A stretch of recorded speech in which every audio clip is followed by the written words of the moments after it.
तुम्हारी रघुपति भक्ति निरंतर बढ़ती रहे बस।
हमारे अस्त्र को आपने अपने मुख में स्थान दे दिया।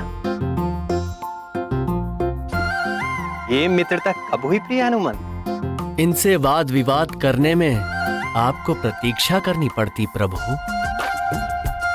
इसलिए मैंने सोचा अपने मुख में ही स्थान दे दूं।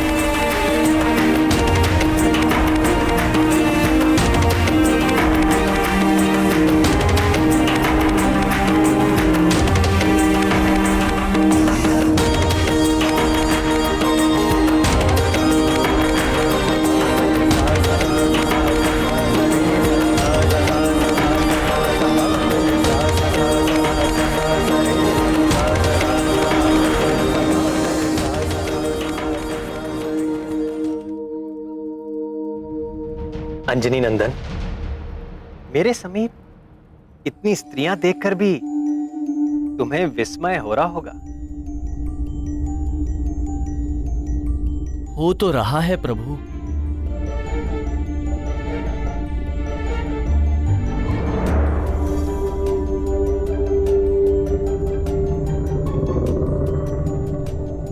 कौन हैं ये माताएं?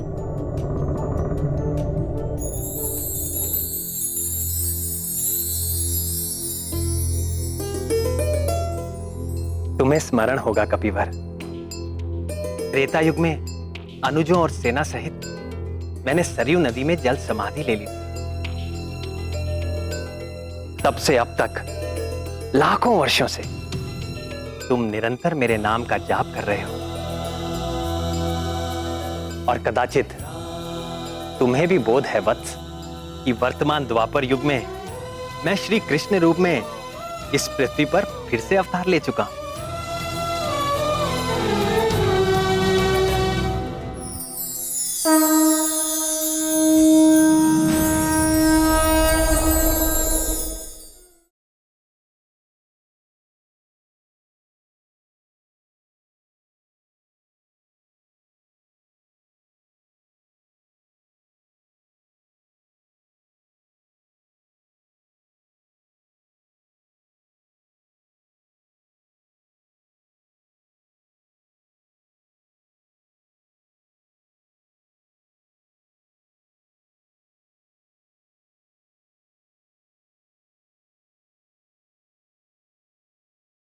और कदाचित तुम्हें यह भी ज्ञात होगा कि इस अवतार में मैं 16 सहस्र 108 रानियों का स्वामी हूं।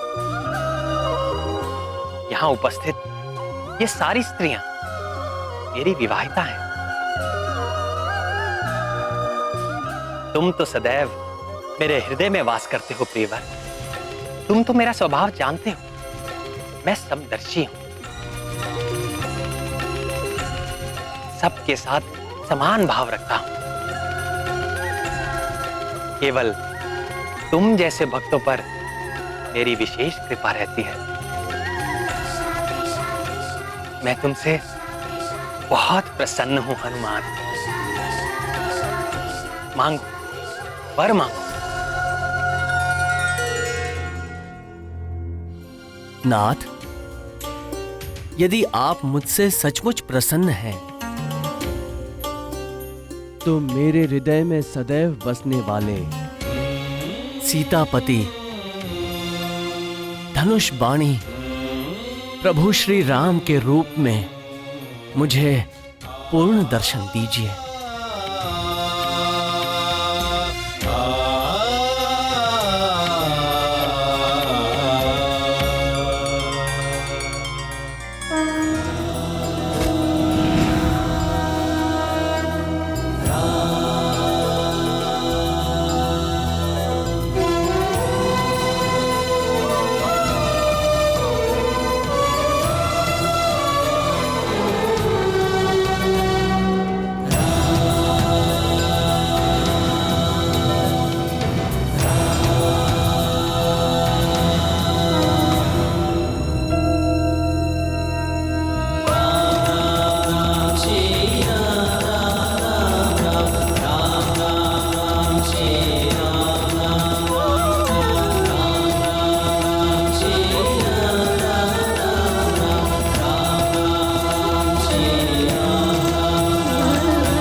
तुमसा प्रिय मुझे कोई नहीं हनुमान।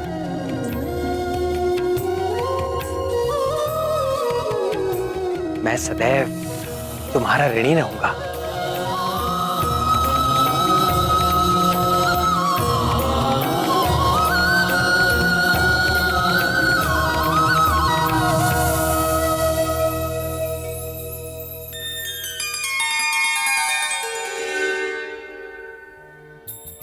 देखो हनुमान, अगले कल्प में तुम्हें ब्रह्मा जी का दायित्व धारण करके इस सृष्टि की रचना करनी होगी।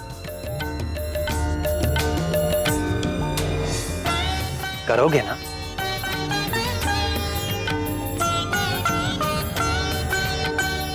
जैसी प्रभु की आज्ञा।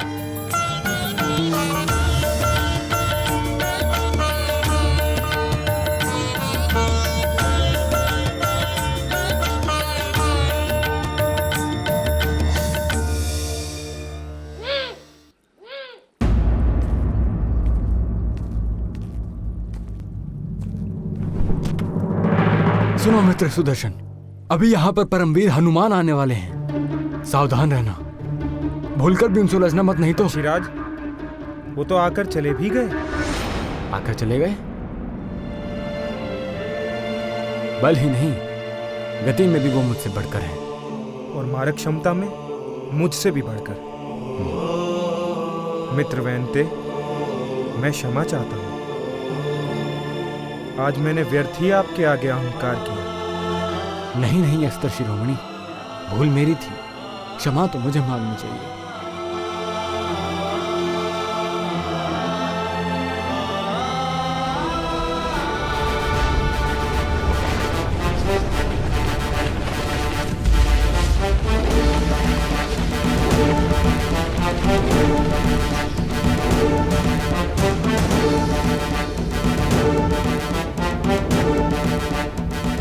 मैं सब समझ गई नाथ।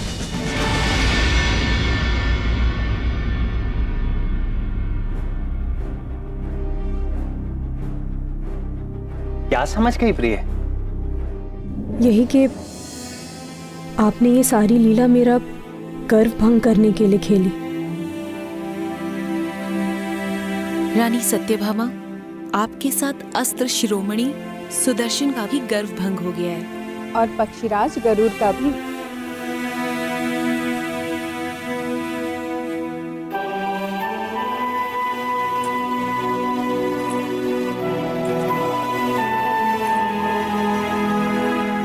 मुझे अपने रूप का अभिमान हो गया था स्वामी।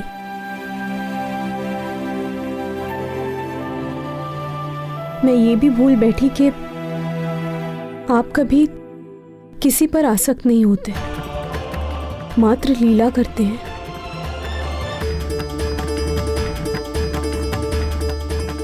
मुझे क्षमा कर दीजिए नाथ।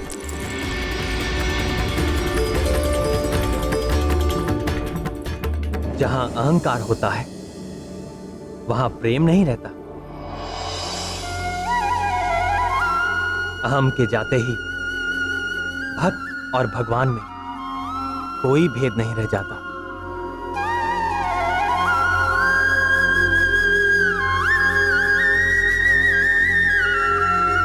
भक्त स्वयं भगवत रूप हो जाता है।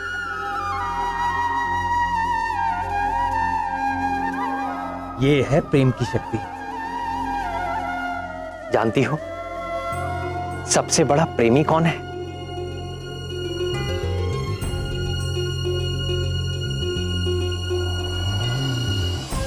कौन नाथ?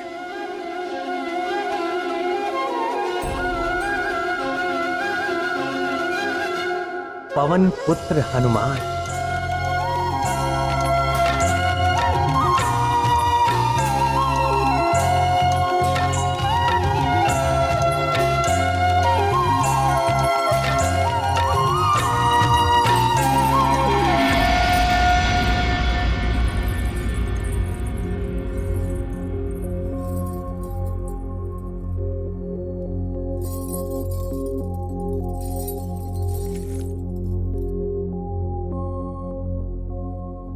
स्वामी, आपने महाबली हनुमान से यह क्यों कहा कि मैं तुम्हारा सदैव ऋणी रहूंगा? भक्त तो भगवान के जन्म जन्मांतर से ऋणी थे और सदैव रहेंगे, परंतु भगवान भक्त का ऋणी हो, यह तो महान आश्चर्य का विषय है। कारण ही कुछ ऐसा है कि मैं ऋणी हूं और सदैव रहूंगा। तो बताइए ना प्रभु।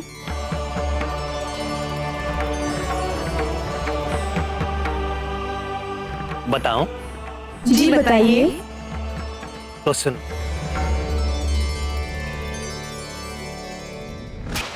वीर हनुमान ने मेरे प्राणों की रक्षा की थी। आपके प्राणों की रक्षा? मेरी ही नहीं, शेषावतार लक्ष्मण की और 64 करोड़ वानरों की भी जीवन रक्षा की थी।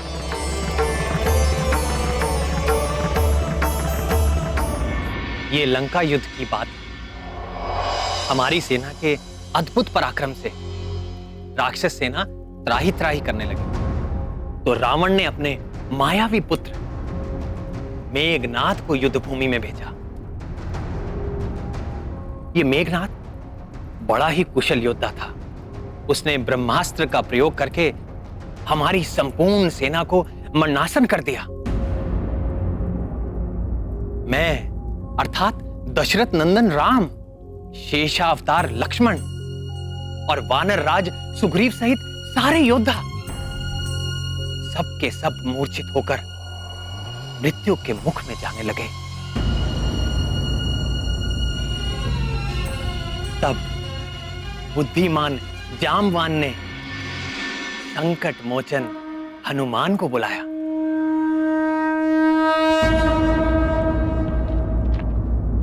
तात, आप ठीक तो हैं? मान, संपूर्ण सेना की दशा देखो पुत्र, सबके प्राण मंद हो रहे हैं।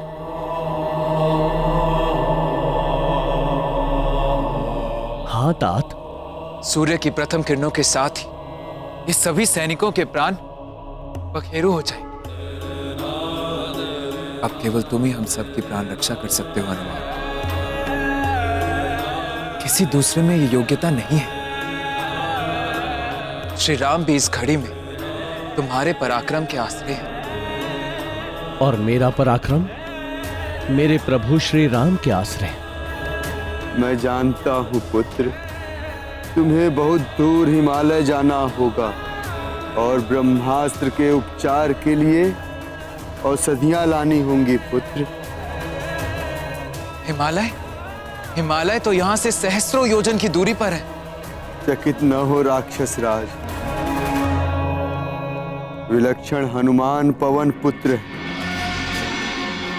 और पूरी तरह सक्षम। उनके लिए ना तो कोई कार्य दुष्कर है और ना ही कोई स्थान दुर्गम। आप औषधियां बताइए तात। उनके नाम ध्यान से सुनो पुत्र। मृत संजीवनी, विशल्यकर्णी, सुवर्णकर्णी और संघानी। ये हिमालय पर कहाँ प्राप्त होंगी तात? ऋषभ नामक सुवर्णमय शिखर और शंकर जी के निवास कैलाश के बीच द्रोण नामक एक पर्वत है पुत्र, जो अपने प्रकाश से अलग ही दिखाई देता है। उसी पर्वत पर ये चारों औषधियां मिलेंगी, जो अपनी विशेष आभा से चमकती रहती।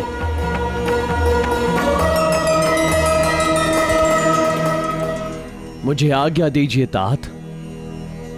सफल होकर लौटो पुत्र।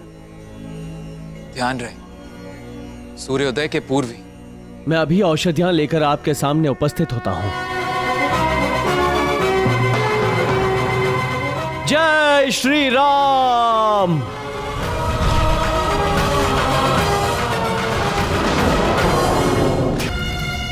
सूर्योदय के पूर्व द्रोण पर्वत से औषधियां लाना अति दुष्कर ही नहीं, असंभव। वानर सेना के सारे योद्धा मेघनाद के ब्रह्मास्त्र से आहत होकर मरणासन पड़े हुए हैं। ये अति दुष्कर कार्य करेगा। कौन करेगा? इस असंभव कार्य को करने का संकल्प हनुमान ने ले लिया। किसने? उसी हनुमान ने जिसने हमारी सुनहरी लंका को अपनी पूंछ से जलाकर काला कर दिया है।